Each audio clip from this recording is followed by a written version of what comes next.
এটাই মূলত সেই সোনা মসজিদের ভিতরের অংশ। এই মসজিদটি মূলত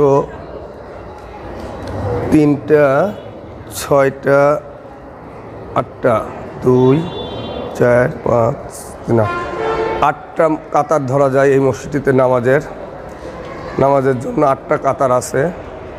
8টা কাতারে মুসল্লিরা নামাজ আদায় করে এবং এখানে গম্বুজগুলো আছে, আসলে কয়েকটি গম্বুজ আছে, 1 2 3 4 5 6 7 8 9 10 11 12 13 14 15টি এই রকমের গভীর গম্বুজ আছে 15টি। দেখুন, এগুলো সম্পূর্ণই অনেক পুরাতন প্রাচীন যুগের একটি নিদর্শন।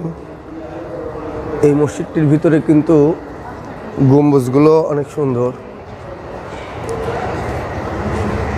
যারা দূর দূরান্ত থেকে আসবেন তারা এখানে দান বাক্স রাখা আছে, আপনারা এই মসজিদটিতে অবশ্যই কিছু দান করবেন, কারণ আমরা পর্যটকরা আসি এখানে কিছু দান করলে পরে দেখা যাচ্ছে মসজিদটির অনেক খরচ আছে, কারণ এখানে ইমাম খাদেম বা মসজিদটির কাজ করায়, তাদের বেতন দিতে হয়, মসজিদে অনেক সংস্কার কাজ করতে হয়। তাই আপনারা যারাই আসবেন প্রত্যেকে কিছু না কিছু মসজিদটিতে দান করে যাবেন।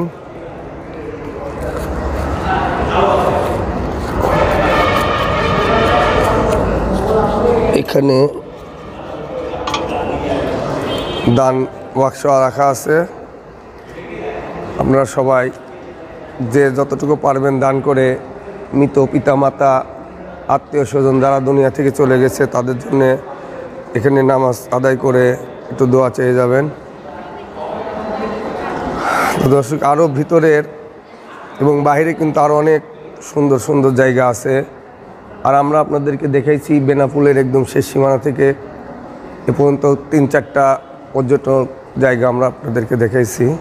তো এটাই আমাদের হয়তো বেনাপোলের শেষ পর্যটন। এখান পরে আমরা চলে যাব সোজা সেই রাজশাহী সাফিনা পার্কে।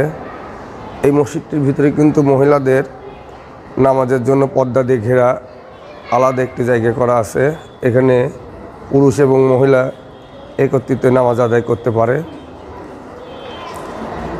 তো আমরা আপনাদেরকে 7 স্টার বাটন টিভির মাধ্যমে দেশের বিভিন্ন স্থানের নিদর্শনগুলো দেখায় থাকি। তো এটা দেখালাম।